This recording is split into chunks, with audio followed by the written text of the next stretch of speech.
Welcome to BNEWS Entertainment Buzz. I'm Phil Gallagher, along with my guest today, Chris Flaherty, BNEWS Entertainment reporter. Welcome to your own program, Chris. Thank you, Phil. Thank you for hosting me. Yes. Okay. Well, certainly one of the areas that most dramatically impacted by the COVID pandemic has been the entertainment industry: film, theatricals, sports, music, and I guess cinema. Cinema, TV and cinema, right? All Yeah. three of those. Everything. Everything shut down. Everything shut down. So let's start with Broadway. We know, well, I know very little about Broadway, and I think most people do. I didn't know a lot about Broadway until this week too. So Okay, I know you do the awards on a regular basis, but Right. There's a whole component of Broadway other than just in New York, right? Oh yeah, there's national tours. I mean, then you have off Broadway and you have offshoots like outside of New York, and there's theatrical groups everywhere that are affiliated under the Broadway umbrella. But as of I think it was mid-March, right around when Massachusetts shut down, like all of New York and national tours, Broadway, everything shut down. As you know, the coronavirus, it's a hotspot in NYC, so it only makes sense to shut down Broadway. Originally, everything was going to reopen on April 13th, but then that got pushed back. Everything's, we're going to reopen and then they're going to push back. Supposedly, things were going to reopen on June 7th, but Governor Cuomo initially slammed that down. He said that's not going to happen. But then I guess the president of the Broadway Association came out and she said, no, that was never our plan. That was just like how long we were going to reimburse people for tickets and stuff for shows they missed. Right. So there's a huge amount of refunds that are going on. Huge amount. But this is more than just the actors, the industry in New York and the professionals. I mean, this extends throughout the nation in terms of any number of, like the Burlington Players or the Burlington High School, who are essentially paying rights fees for these performances, right? So I mean, this Absolutely. has huge impact. Yeah, I mean, and it doesn't go to just the actors. It goes to the producers, the writers, the stage technicians. Grips, I mean, sure.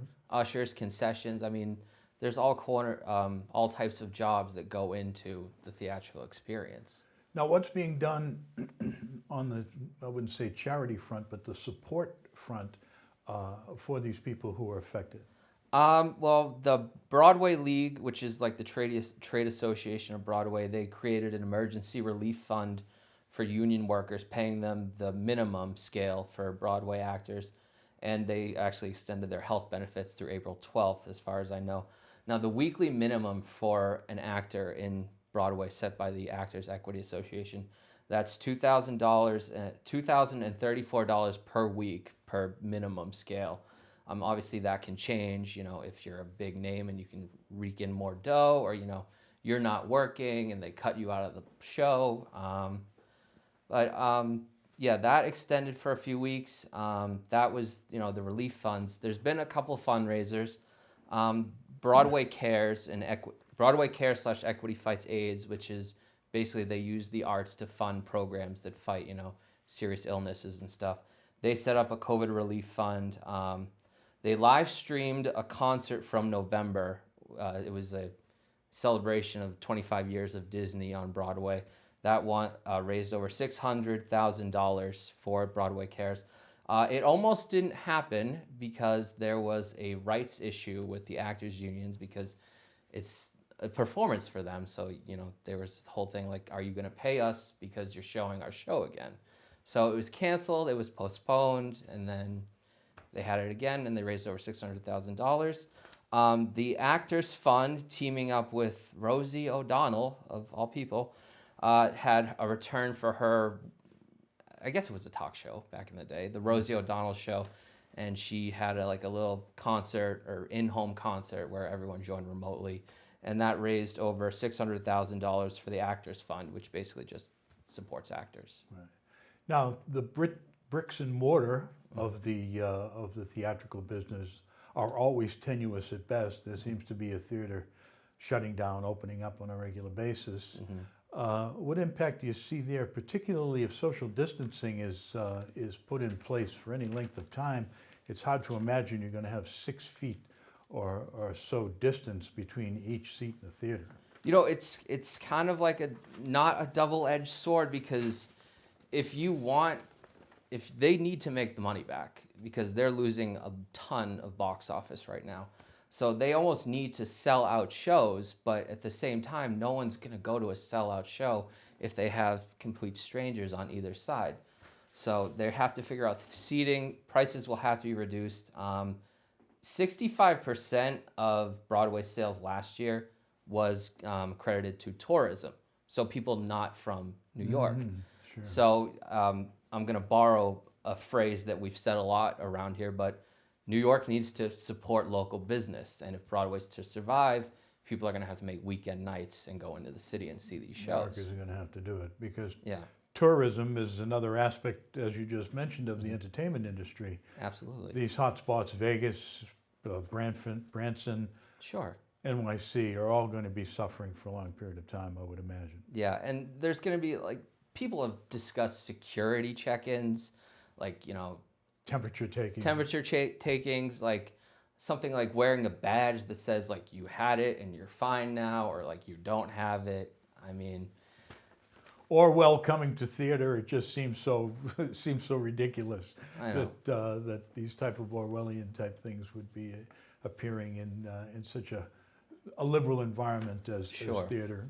But, and you mentioned Orwell, and we're talking about the brick and mortar of it, but productions are going to have to change a lot. I mean, theater has gotten so technical with like different types of special effects and everything. I mean, you might see like a big downgrade, like to just, the bare facts, like the actors on the stage, and that's it. And acting is going to be different, because, you have a romance scene. Are these two actors going to kiss? I mean, maybe like a high five from afar.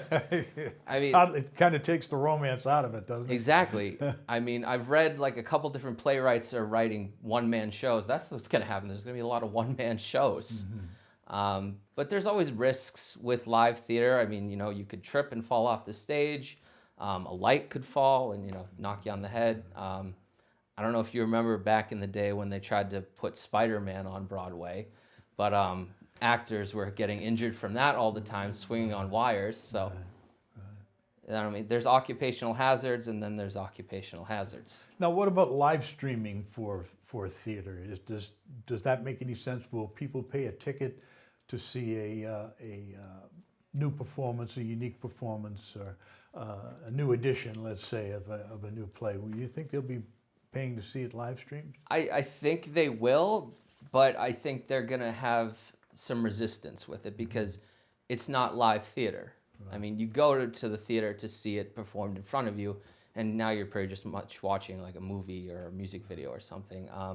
There are a couple of live streaming services for Broadway right now. There's Broadway On Demand, which is supposed to come out this month. It features old recordings. It's going to feature live streams, classes, interactive programs.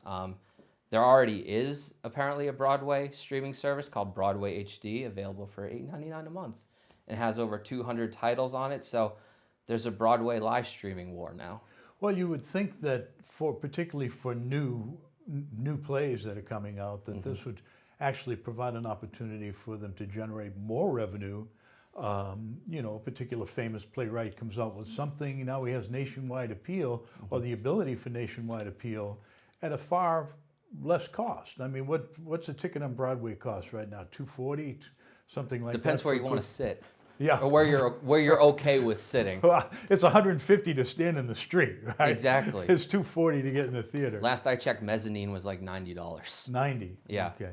And even that's, I'm like, no thanks. Yeah, well, for somebody like me, what good is it when you can't hear what the actor is Look, saying? I mean, if I have my glasses on, I can probably see what's going on. Right. But, I mean. Well, this may provide opportunity. Who knows? Yeah, and the live stream is also beneficial because, not a lot of people are going to be traveling right away. So if you can't make it to, Frozen or Cats, maybe you can just watch it from home on the internet.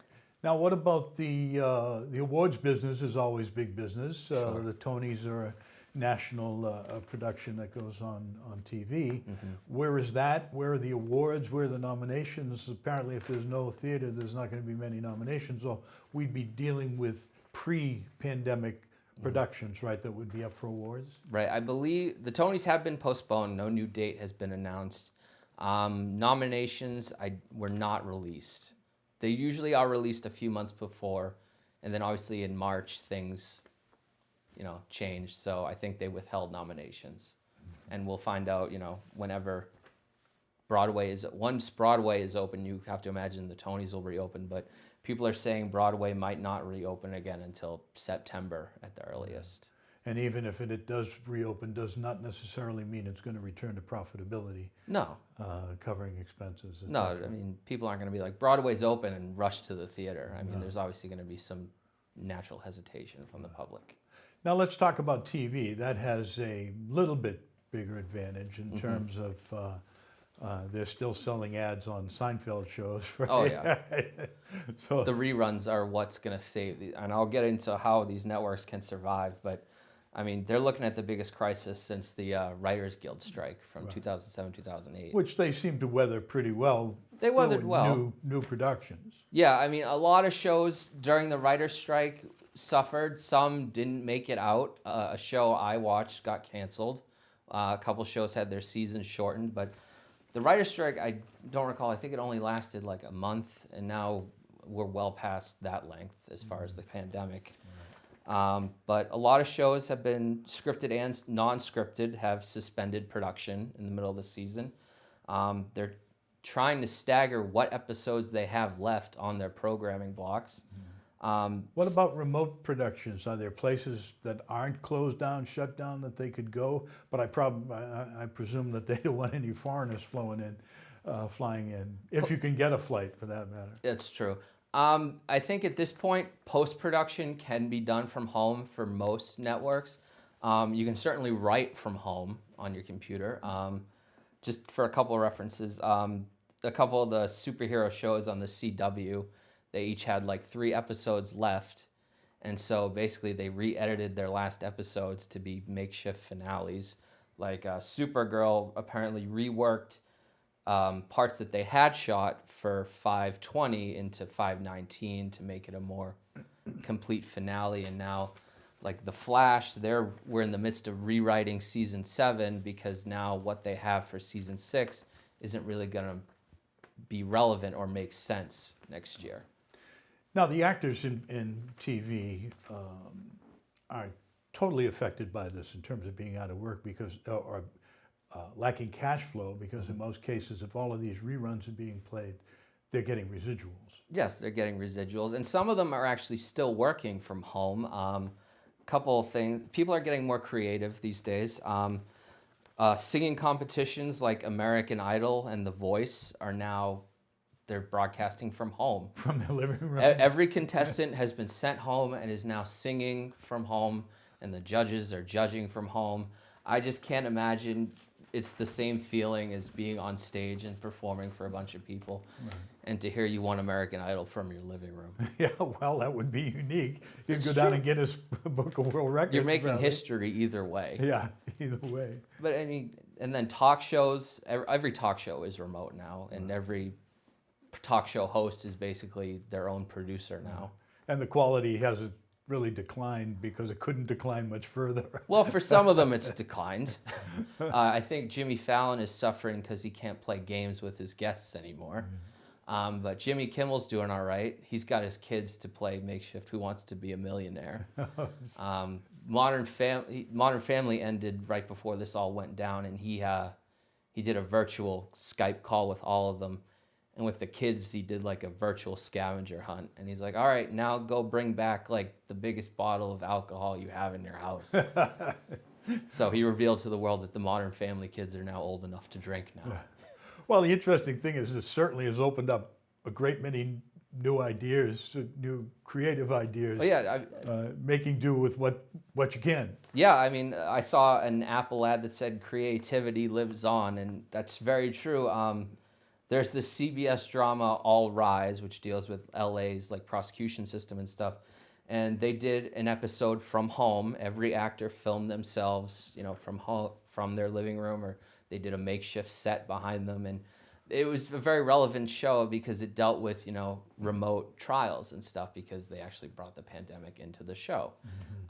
This is, I haven't watched the show in a long time. I might check into this. The Blacklist, its final episode is going to be partially animated. I don't think we're going to see like James Spader acting alongside an animated like Megan Bad guy, Boone. Like yeah. it's not going to be like a Roger Rabbit type thing. My understanding is parts of it is going to look like a comic book. But I mean, storytelling is going to be clunky if it wasn't already for a few weeks or Now, months. one of the major drivers of the networks is sports programming, obviously carrying a huge burden of the advertising revenue. And Absolutely. if ever there was an industry that was in desperate need of a recession, it was the sport industry. Maybe not the TV industry, but the sporting industry. I mean, I think the days of the $150 million guaranteed contract in baseball, and I think Brady's going to really be he's going to be the high point of the guaranteed in the NFL. He got $50 million guaranteed. But true. you can see from the number of free agents that are out there being unsigned at this point that there's definitely going to be a reduction there. How are you seeing them filling the gaps, ESPN, the networks? I know they're showing, in some cases, 20-year-old Red Sox films. Oh yeah, they're throwing classic games back up. But yeah, they lost a lot. They lost the Olympics. They lost the Kentucky Derby. So The pretty much Masters. the Masters. All they can do is show old sports programs. Although I'm not saying I watch this on a regular basis, but I have caught it a few times. Somehow professional wrestling is still going on. Yeah, well, it's a major growth industry in Florida, so that's why it was essential. You haven't lived until you see professional wrestling without an audience. It is the most unique thing I have ever seen. And I'm just baffled. Like, that's not 6 feet. I know you're not really hitting them, but you're close to them. Closer than 6 feet. So somehow professional wrestling is thriving amidst this. Well, I don't know if it's thriving. It's but crazy. Yeah. I mean, any numbers as to what you're seeing for lost revenue in general across the spectrum of the TV industry? TV, no, but definitely the way advertising factors into television is going to change a lot. So right now, if things are still normal, this is May, so this is what we call upfront season. So think in January, people are writing pilots and stuff. February, March, the networks say, okay, that's good, go shoot it. And then April, May, they present the pilots to the advertisers, and if enough advertisers, pay for time to, advertise during this program, or, just the networks like the show, they'll give it a green lit. But I think over 60 television pilots were shut down in the past couple months. So there's no new shows to buy advertising for. And at this point, networks have to say, like, we're going to have to make cuts. So let's renew what works for us and let's cancel, what's not working for us. There'll be no preview season where you run a pilot, maybe 6 episodes for a couple of weeks, and there's not going to be any of that.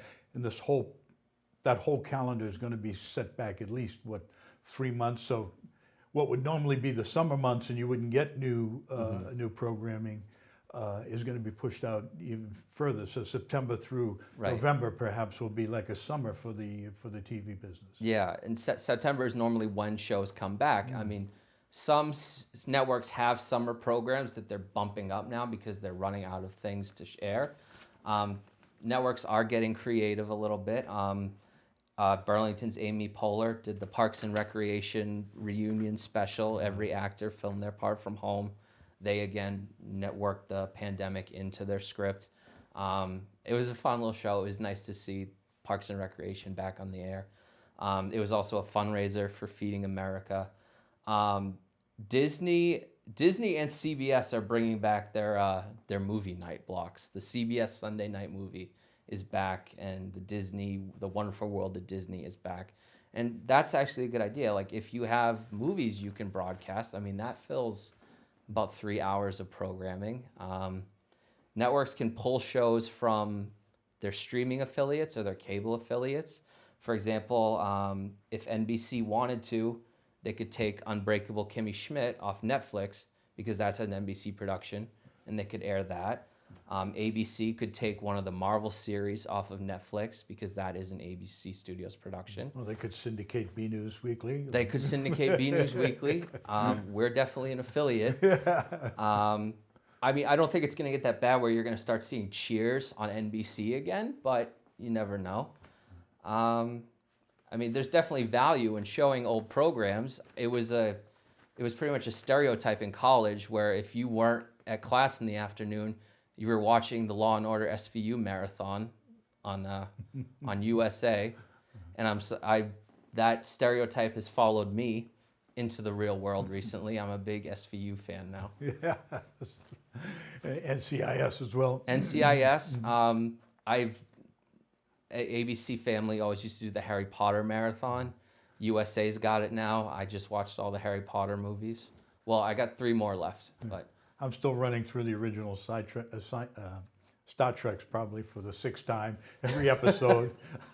Also trying to find what's his name, Rod Serling and Twilight Zone. Twilight Zone. Yeah. Yeah, I've seen everyone. But I'm getting older, so at that point I've forgotten a lot of the episodes I saw. Well, they have a new one now. Yeah, I know. I saw with that. Jordan Peele. I've seen a few episodes. I like that. Yeah, I haven't seen it yet. Yeah. Now, one of the industries in the entertainment business that's been dramatically affected, probably more so than any, is the music business. From Yes. the superstar who's filling 50,000-seat venues down to the coffee house player who's playing in even open mic nights, who's playing for change. What do you see happening in that venue? I mean, are we ever going to return? Well, I suppose we will at some time, but certainly the stadium venues are going to be crushed by this. Stadium venues are going to be, it's like the theater. You can't really have a bunch of people bunched up against one another. I mean, open floor seats are going to be the last ones to go because no one's going to want to stand in a mosh pit. This one hits home to me because I had a concert postponed in March. I won't say who, Michael Bublé. It was a Christmas gift. It was like right when school shut down, and I'm like, it's not going to happen. And then it didn't happen. So as of yesterday, my new concert date is March 2021. Fingers crossed we're better in 2021. But I mean, it's almost going to be like, at least from my perspective, I'm working on a piece for BNEWS about how local musicians have been affected, but it's almost going to be like a level playing field now because the veterans haven't been in and the newbies haven't been in. So it's going to be literally first come, first serve for a lot of these people. I mean, there's a lot of open mics around here, like Chops in the Marriott or over at Bigford's, and some musicians thrive on that while others have regular jobs that they can rely on, but they're not getting their name and their work out there right now. Well, YouTube seems to be a venue for some of them. I think I saw Larkin Poe the other night, who apparently got discovered on YouTube as Dennis Turbide, another guitar player, and Andy McKee, who had like 9 million views before this struck. So that appears to be although not particularly a large revenue generator, it does look like a place where people can get exposure. Oh, now's the time to become YouTube famous. I mean, you have the downtime. Pretty much anyone could upload something to YouTube. Thanks to Zoom and WebEx, we're all slowly becoming, web camera experts. Particularly at local committee meetings. Yeah, exactly. It's not my favorite method of committee work, since it's kind of a nuisance, and particularly if you don't hear particularly well. But certainly everybody's skill set has been improved in this area.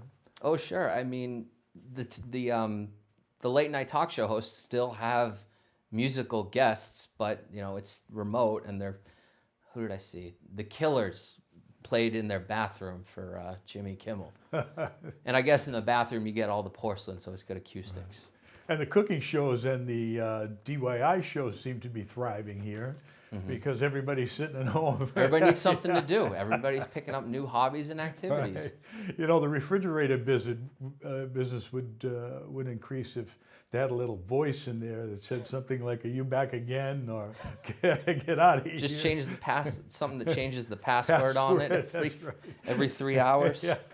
I wouldn't mind that. And now there's another aspect of the entertainment business, although it tangentially goes along with what we were discussing, and that's the film industry. What is their schedule generally for new releases? Let's just say I don't think you and I are doing a summer blockbuster preview this year. or Maybe a not Oscar even like preview. an Oscar preview, that's still up in the air, but summer is definitely not happening this year. I mean, we've had a lot of major releases postponed in the past few months and some out a few years. Just to name a few, Marvel's Black Widow, the Wonder Woman sequel, a sequel to John Krasinski's horror movie, A Quiet Place, Fast and Furious 9. We were going to have a new Ghostbusters movie. We were going to have a new Top Gun movie. Disney had another remake for Mulan scheduled for March. So these are major moneymakers that have been put on hold for a while. As of right now, the only major theatrical release still on the calendar is Christopher Nolan's Tenet, and it's supposed to open on July 17th. So all eyes are on that film to see if it still makes it in theaters. And then it's not like where everything's been we're going to have 20-something blockbusters in December. Like, for the example, like the Marvel franchise, every film's moved back one slot. So people are sort of scrambling how to figure out, where can we put these films if they make it to theaters and how they can make money for us. Well, they haven't lost as much money as the other industries in that, certainly Netflix and Amazon and those subscriptions are up, and subsequently the rentals for all of those must be up if everybody's sitting at home from after supper until late at night. An action film starring Chris Hemsworth called Extraction came out right around Easter, and it was the highest opening for a Netflix film ever. Right. So. Well, the interesting thing is the existing films that were most recently put out, certainly their worldwide box will not suffer as a result of all this extra viewing time. Right, like Disney, they narrowed the window for a lot of their films to be put on their streaming service. Like they put Frozen 2 and the last Star Wars film on Disney Plus earlier. Onward, which was the latest film from Pixar, was the lowest grossing Pixar film ever. Not through a fault of its own, but they released that on digital early, probably when it was still playing in some theaters. Okay, let's close with some of our own favorites, both in what your favorite live stream or favorite streaming service is, Yes. as well as, say, your three top things that you're watching right now. You go with first your favorite streaming. All right, service. I'm going with a Netflix one. It's a show that I really loved back in the day. It's called Community. It's created by Dan Harmon. It's sort of like Breakfast Club meets Stripes. The basic premise at the beginning of the show is this lawyer played by Joel McHale. You find out that his law degree has been suspended because he apparently got a fake one from Columbia, the country, not Columbia, the university. So he has to go to community college to get a law degree back. And you've got Chevy Chase as the old guy trying to, stimulate his mind in the later years. You have the single mother who's trying to start a business. You have the high school football captain who's now little fish in a big pond. It's a really fun show. The characters are great. They have so many different episodes. There's a war film send-off where there's a paintball game on campus. They have a Christmas episode where I'll go on later, but it's a great show. Well, save your second one. Yeah. My favorite at the moment is BritBox, and there is it's actually the original series. Then there's a sequel, and then there's a prequel. The original is called Morse, and it features John Tharr, a very famous British actor, who was a detective inspector, Morse. And his bagman, or his sergeant that works for him, is Lewis. And it's all set in Oxford, England. And the plots are, they're very, very thick, very intricate. So that went on for a number of seasons. And then following that, subsequent to his death, really John Tharr's death, they spun off Lewis. And he fulfilled the same position. And then when that finished, that was very popular in England as well. When that finished, they did a prequel called Endeavour, which was Morse's first name. He never would tell anybody what it was, but it's Endeavor. And that's in season 7 now, and it's being released in Masterpiece Theater, I think. But the original 6 episodes. The interesting thing about the Brits is when they do a season, they do maybe 6 or 8 episodes. Right, they do shorter ones. Well, it's shorter seasons, but longer episodes. So you have between an hour and an hour and a half in each episode. So which it enables you to do a lot more character and plot development when you have that type of more of a movie format. Number 2. This one's on Disney Plus. It's a National Geographic series. It's called The World According to Jeff Goldblum.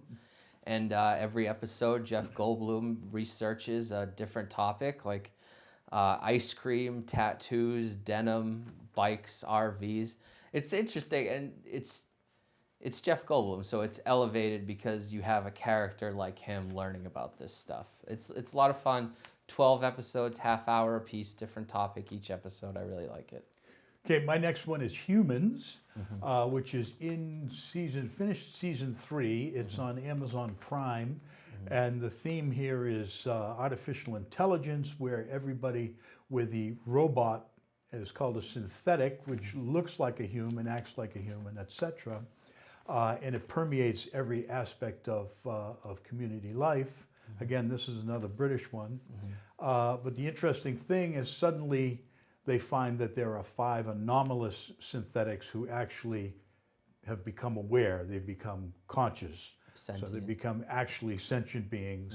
And how that develops and how society develops with the entrance of a new life form into society. And who's in that? Jenna Chen is the one of the leads as one of the synthetics, and Laura Parkinson is the main female lead as an attorney who's going to argue, all of the rights and what have you of sentient beings, new sentient beings. Although that's only a portion of the theme. Sounds like Isaac Asimov. Yeah. Well, Isaac Asimov's 3 laws, of Right. course, are the foundation of the platform of artificial intelligence. And you see how these things begin to be broken. Yeah. And your last one? Well, I know you like mysteries and stuff, so I hope you check this one out. It's a film that came out last year, and if you didn't see it, now's the time to catch up. It's called Knives Out, written and directed by Rian Johnson. It's an Agatha Christie type send-off. Christopher Plummer is this famous murder mystery novel writer, and the night after his birthday, he is supposedly killed, and then these two policemen and this one detective, played by Daniel Craig, doing his best Foghorn Leghorn impression, is basically invited in to figure out what's going on. Big cast. You have Daniel Craig, Christopher Plummer, but then you have Chris Evans, Michael Shannon, Jamie Lee Curtis, Ana de Armas. It's a really fun film, and it's not a typical whodunit. I can't really go into it too much because it's spoilers, but it's a really it was the most jazzed up I've ever been seeing a film in a long time. It's you don't know, you think you know where it's gonna go, but you don't. All right, my last one is actually 2 reruns that I'm in the second or third viewing of them. You can tell I get time in my hands like everybody else. One is Sherlock with Jonny Lee Miller, and he's just a fantastic actor. And these are fantastic plot lines, some of which go along with the Arthur Conan Doyle themes. Then the second one is Person of Interest, which features Michael Emerson, formerly the bad guy in Lost, and Jim Caviezel, who was in The Passion of Christ. I think that was his. Kevin Chapman is another one, and Amy Ackerman is one of the bad guys turned good guys. But basically, that's an AI theme as well, in that this fantastic machine has been built by Michael Emerson to monitor every aspect of people's lives, so that the machine becomes predictive as to what crime might be committed or who might be a victim, and they're then off on a mission to either protect or take care of the bad guy. No, is that you said John? That's not the Sherlock with Cumberbatch, right? No, that was a British series. I think 4 episodes. No, this is a 7 or 8 year, 8 season one. who the Watson is played by a woman whose name escapes me at the moment. She was one of Charlie's Angels. Oh, Lucy Lucy Liu, yes. Okay, all right. I know what you mean now. Okay. Wonderful combination. Yeah. And Jonny Lee Miller is just fantastic. Cool. Okay, let me go to this camera here. That one, Unfortunately, we've run out of time. Thank you for joining BNEWS Entertainment Buzz with the show's creator, Chris Flaherty, and his guest host, Phil Gallagher. Thank you for joining us. Thank you, Chris.